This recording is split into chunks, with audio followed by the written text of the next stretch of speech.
Hello, I'm Pam Hoffman, Everyday Spacer. I'm Jeff Miller of 2049 Outfitters. At Everyday Spacer, we show regular folks how to personally and directly participate in space exploration, science, and astronomy. We're here on Friday nights at 9 p.m. Pacific Time, 12 midnight Eastern Time, and if I did it right, 1 p.m. on Saturday in Hong Kong, because we just had a time change. We're broadcasting live from Thousand Oaks in California. Thank you so much for joining us. Tonight we are demonstrating a citizen science project. It's called Planet Hunters NGTS. It's from Zooniverse. We'll be back in 6.8 seconds.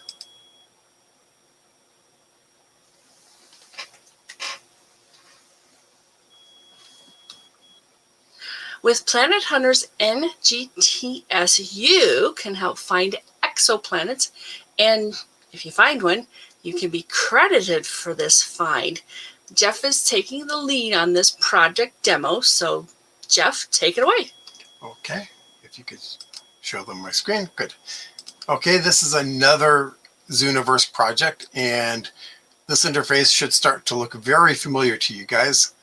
And are you, yeah, you're showing that, okay. And so, it's got the standard, name of the project, about, classify, talk, collect, recents, and the learn more. Okay, here is, the standard, that's below the fold on the first page. Currently 32% complete. Well, currently as of Wednesday. So it's probably 33% complete because that's about the rate that it's been going. Okay. And these up there are kind of examples of the kinds of things you'll see. Although, quite frankly, those are much cleaner than I've been seeing. Oh, interesting. But I suspect that the really easy ones are pretty much gone now. Oh, okay. Or they just picked through a lot of them to find really clean ones. Well, they show some of them over and over again, right? So they get, kind of consensus. Right, but not to the same person. But yeah. Yeah. Yeah, they show the same image to multiple people. Cool. So, okay. And what this is, it's a survey searching for transiting planets. Oh, hey, Cliff. Hey, thanks for joining us, Cliff. 3 p.m. Queensland. I will check my notes. Thanks so much. Yeah. And we'll get into it a little bit later, but this is different from the TESS transit survey because TESS was orbital satellite, and NGTS is an array of it's on the ground of 12 8-inch telescopes that are on the ground in Chile. Right.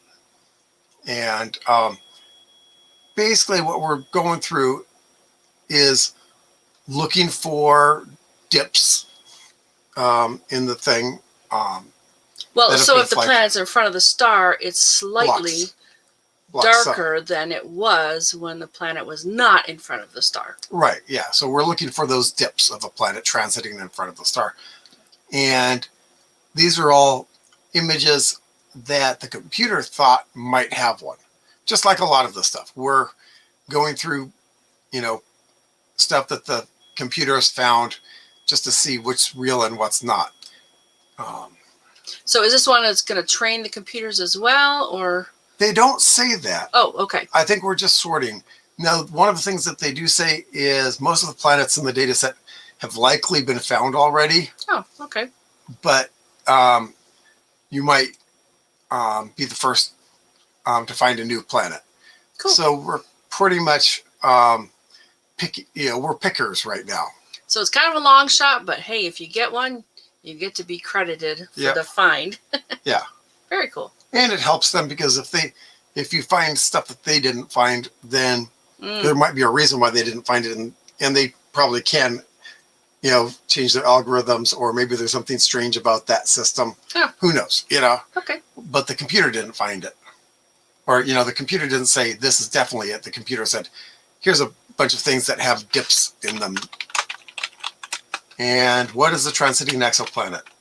I think we all know it, and we just talked about it. It's a planet that passes in front of its star.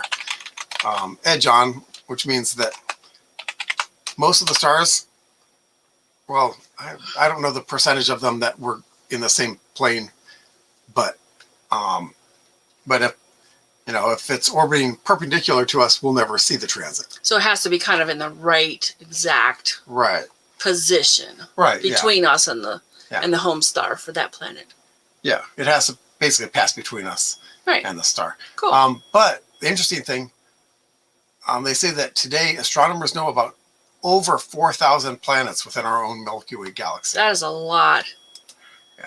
So credit for the find is a big deal. Yeah. Yeah.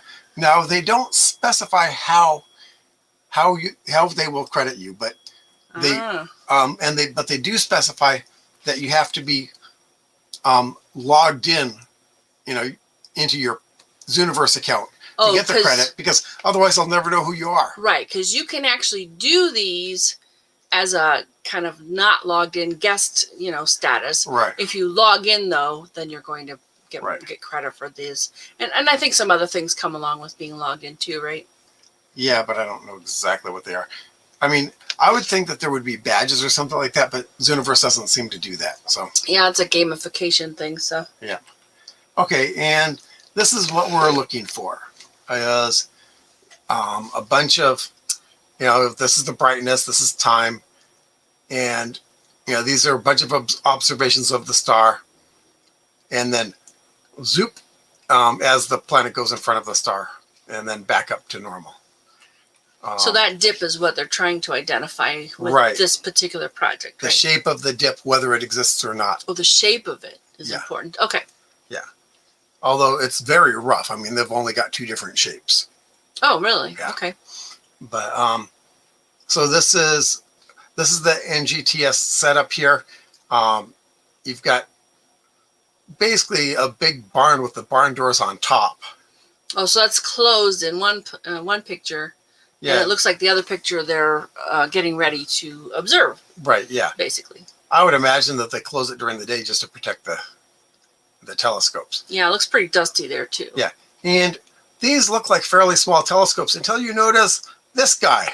Oh wow!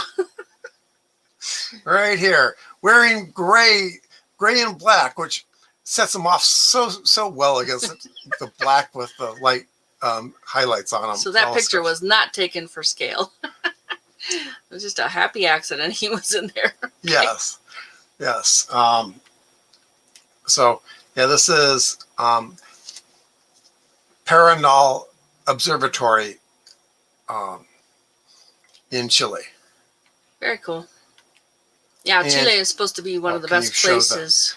And if you want to know more about the NGTS telescopes, they have their own website where they go into it in a lot of detail right there.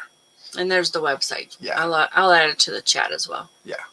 So, and I won't go reading that off to you because that'd be a whole nother show. But you will notice that they do have latest news down there. So if you want to take a look at that. Cool. Great. All right, there's the link. And then this is more in the last bit of the about why we need your help. Automated algorithms produce lots of possible candidate transits. And basically they need the human brain to pattern recognize what's actually real or what's not. Yeah, so far our human brain is much better at finding these things than the computers are. Mm-hmm. I don't know if that'll change ever. We'll find out, I guess. Oh, probably. If we live so long. We just need to train them up for pattern recognition and then throw more processing power at it so that they can run faster and do multiple transactions at the same time. But yeah, and they basically reiterate here that most planets have already been found, so we're picking through the tip. So you're going to be really lucky if you find one. Very cool. Hey, you never know. Yep. And this is their team. A lot of Irish people on their team, although Sarah is UK, but just about everyone else is Irish, it looks like. Or they have Irish names at least. Yeah. Well, Irish-looking names. Okay. They're from Irish University. From Irish Oh, University. I see. I hadn't read this yet. Okay, Yeah. so it is in fact. Yeah. Got it. Yeah, but That's very interesting that they're in Chile. Yeah. Well, that's a great observing area. Right. Dry, high. Yes. That's where you get the high desert, so you get a lot of the air out of the way too. Right. Yeah. But Sarah actually studies white dwarfs, which fascinate me too. But and she is also a member of another Zooniverse project. Oh, very cool. And Meg down here was involved in a different Zooniverse project. So 2 of the 4 leads on this have prior experience creating Zooniverse projects. Oh, cool. Yeah. Should be a better project then, right? Yeah. All right. And frequently asked questions. You can go through these. Why can't computers do this? They already did. Now it's our turn to pick through it. Well, actually, they already picked through it and found the most likely ones. Then we're looking through their leavings and see if there's anything else in there that we can spot. All righty. And how do I know if I'm doing this right? Need some help with this task. So just just click on that. So you can get help, and they also do they mention there that they do show this to a lot of different people. Yeah. So making a mistake isn't earth shattering. It's not terrible. Yeah, it's not terrible, but just learn from them. And I'm sure the more you do, the better you get at it, right? Yeah. Cool. How do I have to log in to get credit for my discoveries? And that's where they yes. Otherwise, they don't know who you are. Right. And why can't you say that the transits I spotted are a bona fide planet? This is interesting because if you spot one, it's just a candidate because this data set can't actually confirm that it's a planet. Then they go with other observations of that star and see if they can confirm that it's a planet. Huh, interesting. It's like a lot of things. They have a couple of different ways to look at these, and at some point they'll say, "Hey, there's Tex." Yeah, hi Tex. Hi Tex. Glad you could join us. Yeah. So here's a tutorial, and they again talk about the 12 8-inch telescopes. They're using the same image actually that we saw earlier. Oh right. Well, 8-inch, that's pretty common. That's a pretty common size for any telescope, really. Especially for amateur. Yeah. Some of the professional ones have really big, long, bigger diameter. Yeah. Telescopes. This is pretty common, 8-inch. Yep. And there's a top shot into it, which I kind of thought was interesting. And those are the barn doors and things kind of slid back, huh? Yeah, the top is open. Cool. And this is again showing that if it's a big star, the dip will be smaller than if it's a little star. Oh, and those are the 2 different versions you were talking about before. Yeah. Okay, cool. No, actually it's not. Oh, it's not. All right. No. We'll get to that. Okay, they'll just sit here. Right. Automated routines get a lot of false positives. And that's what we're going through. So false positives. Okay. Right. We're looking at everything that the computer thought might be it. Yeah, I think he can text. Hang on a second. Yeah, there we go. Good question, though. Yeah. And of course, you could go there. Let me go ahead and show that website again. It's this top one, right, Jeff? Yeah. So that's the website. If you want to go there and look at it for yourself, too. We're just sort of demonstrating, what it is, how it works. And sometimes they're very easy to get involved with and help out with. And I don't know if you heard, you can actually get credit for a find if you find one of these exoplanets, Tex. Now, it looks like in the past they used to have the different spectrums as different colored dots in here. Oh, interesting. But in this data set, they call it a folded light curve. They basically lined up all of the spectrums into one and just made dots, made the same color dot for everything. And so, so you're only going to see one color dot, which is important because when you look at the field guide, they have a lot of examples for things that aren't here. Okay. Yeah. Someone new. Welcome, Andrew, pretty quick. We're glad you could join us, and I don't know what you mean by ACE. However, if you tell us more, maybe we can help you out. Oh, maybe he liked the Seventh Doctor in Doctor Who. Ah, yes. But I like the companion ACE. Yep. And so here is oh, is that the other pattern? No, this is one of 5. Oh, okay. So this is just showing you other patterns here.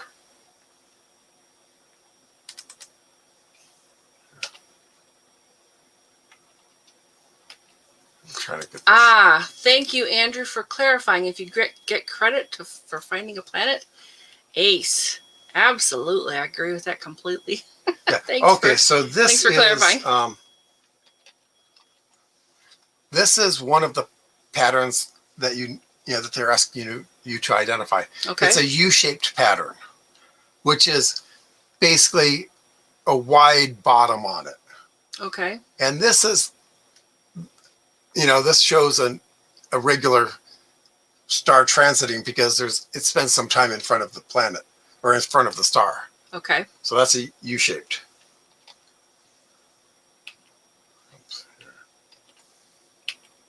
This is a V-shaped.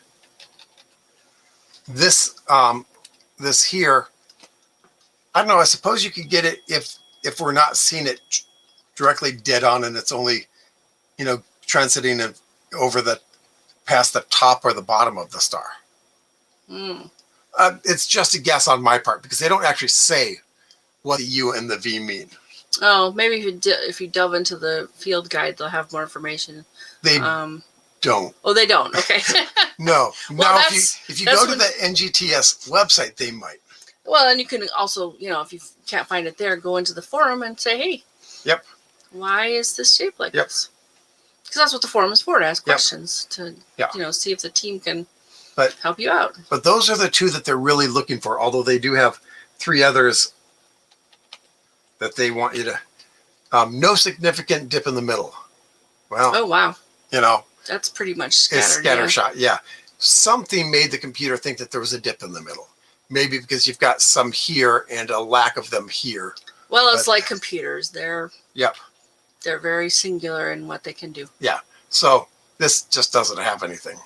Got it. Or it's possible that 1 or 2 of the frequencies had a dip.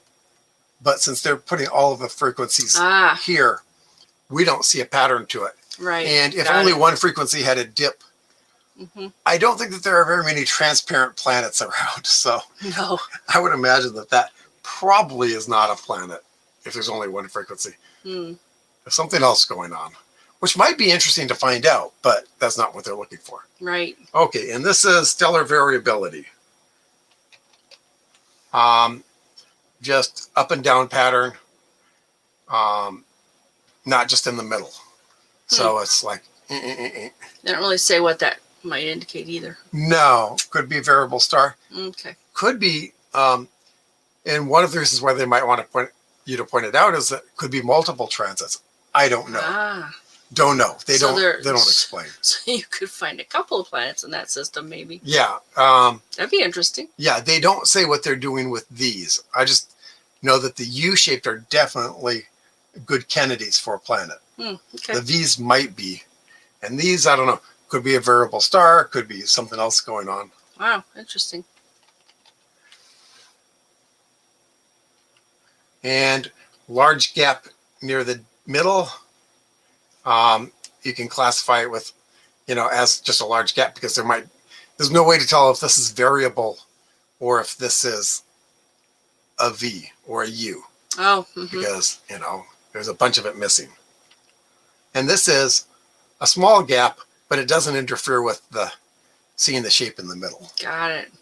And so you just ignore this and just base it on this. Andrew's saying, so go for both V shape and variability on that one. Yeah. Maybe.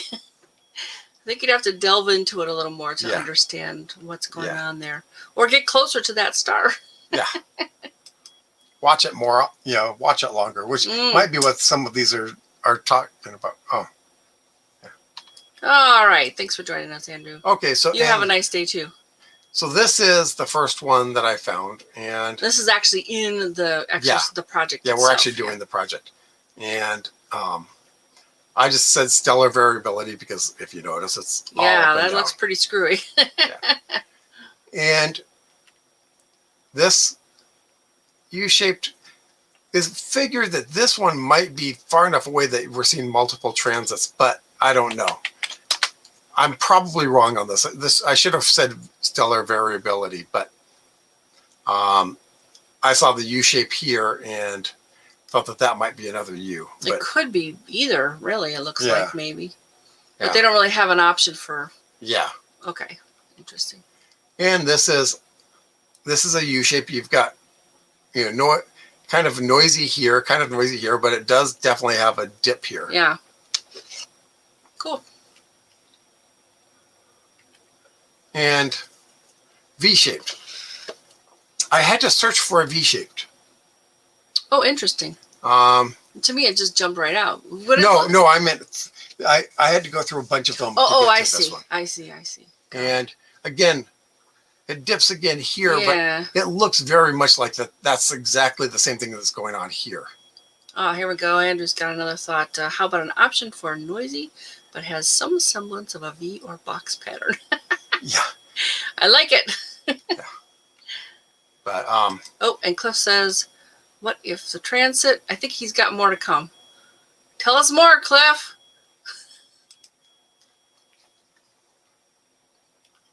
So, okay. And this is the field guide. And how I said that not a lot of these have odd, any place that it says odd even transit, they've got multiple frequencies in there, and we're not seeing any of those. So, U-shapes, they've got a lot of examples of U-shapes, some of them tight, some of them, but it's like pages worth. V-shaped, again, a few pages worth that you'd have to scroll through, and images don't scroll that well on here. Well, if you go in there, you can actually look around and learn more if you really want. And I would definitely go through the field guide before doing any picking. Okay, cool. No significant dip in the middle. Basically, those all look pretty like scatter shots. Okay. And stellar variability, again, these have a lot of ups and downs, but the examples that they have usually have more than just like the one in the middle and one extra one. They usually have lots of them. And then you get into the even odds and the target star check, which again, I didn't see any in this data set. So we're probably working on a slightly different data set than they started with here. Yeah, cool stuff. Definitely, Andrew. And thanks so much for being here for the live show, and absolutely come back later and check it out. Yeah. I hope the link is in YouTube. It makes it clickable. I don't know. We're gonna have to go find out if that's gonna work. So yeah, have a great weekend. Yep. Here we go. Cliff says, what if the transiting planet is orbiting very fast? Would that cause close dips? That's a very good question. And I think so. I mean, that's my guess. They don't say. Okay. Maybe they're trying to have you be unbiased, of trying to see something there that's not there, and they just want you to tell them what the shape looks like. But my guess is that a fast transit, means that you'd have multiple dips. Okay. Thanks, Andrew. Yeah. So, and that's what I've got. Oh, okay. Awesome. So let's come back, and we do have, as usual, some stellar events this week. We're talking about November 12th through November 19th. On the 13th, Neptune and the moon are in conjunction. The moon is visible naked eye. However, Neptune is not. And it's World Kindness Day here at Everyday Spacer. One of our values is kick-ass kindness. That's why I mentioned that. On November 17th, Uranus and the moon are in conjunction. The moon is visible, naked eye. Uranus is not. Also, on November 17th into November 18th is the Leonids meteor shower peak. Of course, it has a range, and I didn't write it down for you. Sorry about that. But it will appear to be coming out of the Leo, the constellation of Leo. You'll probably see like 10 to 20 per hour at the peak. That's pretty decent. Until you're waiting for them. Because 60 an hour is 1 a minute. So you count 1, you see 1, and then you wait a minute and think about what a minute is, especially in the day of everyone looking at their computers and their little eye things. It's kind of long. A minute is kind of long. So the comet source for this one is called 55P/Temple Tuttle. Actually, Temple Tuttle is fairly famous. And from what I understand, that's all together. I thought it was 2 comets, but someone in the Weekly Space Hangout last when I was in there as well, she actually studies this stuff, and she said, no, it's like the designation for a single comet. So that was very interesting. I learned something. That is also the night of the Weekly Space Hangout. They are going to be talking about merger-triggered core collapse supernova with Dylan Dong from Caltech. On November 19th, we're back to the Friday night show. We find us here on Friday nights at 9 p.m. Pacific time on Everyday Spacer Facebook page, as well as the Everyday Spacer YouTube channel. That's also the night of the full moon, and they call it the full beaver moon. Also, there's a lot going on. What? Which means something in the U.S. I don't know about other places. I don't know. Yeah, Australia. Does that mean anything in Australia or Hong Kong or wherever you may be seeing this from? But that night is the partial lunar eclipse, and partials, not always very exciting. This one will be 90-something%. Oh, that's almost full. Yeah, you may or may not see a difference. And what were the notes? I think it's Northern and Southern America, North and South America. But certainly look that up. That's November 19th. It's the full beaver moon, and there's a partial lunar eclipse that night too. And I started something last time, and I'm going to talk about some ongoing events and activities. One is called Unfold the Universe. You can find information about that at #UnfoldTheUniverse. And the idea is to imagine what the Webb Space Telescope might find. And I think this is for young people. The deadline for submissions is December 18th, 2021. The next item I have is Design Moon Digging Robots. This is a Lunabotics junior contest sponsored by NASA. And you get options here. You can enter your art, or you can be a judge. And I think the art part is young people, and judge, they're looking for older people and adults.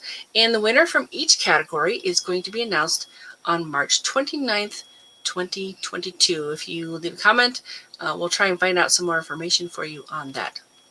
If you or someone you know has done something interesting involving space exploration, science, or astronomy, we'd love to share our live. Join us again next Friday, November 19th. Dr. Adam Dipert will be talking about his helium-3 experiments. He's coming back. Yep. So that's kind of something that I've been looking forward to, and kind of twisted his arm to come back and talk about those. But I don't think I had to twist too much. No, and I'm really excited too. And he sent his dissertation today. I can't wait. Okay, Cliff had a comment. Let's catch that first. Put a notice on, by daylight savings time. I did tag you in a couple of places about that, and I'm so sorry if you missed it. But yeah, we had a time change last Saturday into Sunday, and it was fall back, so we're an hour shorter. I don't know. I wish they'd stop that nonsense. Well, Cliff, just so you know, it's almost 9:30 p.m. here. So right, and you were right. It was, and I had it on my list, but I didn't speak it. It was 3 p.m. on Saturdays in your area, Cliff, because Australia's big. And do you have 3 or 4 time zones? I thought I saw 3 on the map, and then I saw 4 in the big chart I shared on, I think it was one of Dave Renicke's posts. So let's see. Oh, here we go. we are looking forward to some other future guests as well. Chris and Shane from the Actual Astronomy podcast will be here on November 26th. They're in Canada. And it's funny because that's like our Thanksgiving weekend for them, of course. It's just another Friday night. Dr. Pamela Gay will be with us on December 3rd. Fingers crossed, because I said, yes, that sounds great. I have yet to hear from her. Josh Carlson will be coming back on January 21st. And we're talking to a few more other people about being guests. We just have to figure out how to coordinate everybody and get them on the docket. All right, so text. There are 4, but one of them is only half hour. How do you do that? There's a couple places that have a half hour. And okay, 3 time zones in Oz. All righty, excellent. Thanks so much. I really appreciate that, because that's what I saw on the map, and I was really wondering. So we're gonna be busy for the next week, and hopefully we can come back and see us. And please come and hear Dr. Adam Diaper. I can't wait. It really sounds wonderful. So yeah, anything else from you? Nope. I'm just, if we're going to be going out in space, our best energy source is probably going to be, fusion with helium, using helium-3, unless they come up with something better. Anything else from you? I've said my piece, and we'll catch you in the comments if you do make a comment from. Thank you very much, Cliff. We really appreciate you being here. Thanks, Cliff. Yeah, and we have a lot of fun bringing these wonderful guests to you, as well as these citizen science projects that you can participate in. And that's the whole point of Everyday Spacer. All right, text, one more thing. They're so complicated that... Oh, I see. Adelaide is actually sometimes ahead of Melbourne. Only the Aussies know how to do this. I feel better. Thanks. All right, have a great week, people. Yeah. Bye-bye. We will see you next Friday. Good night.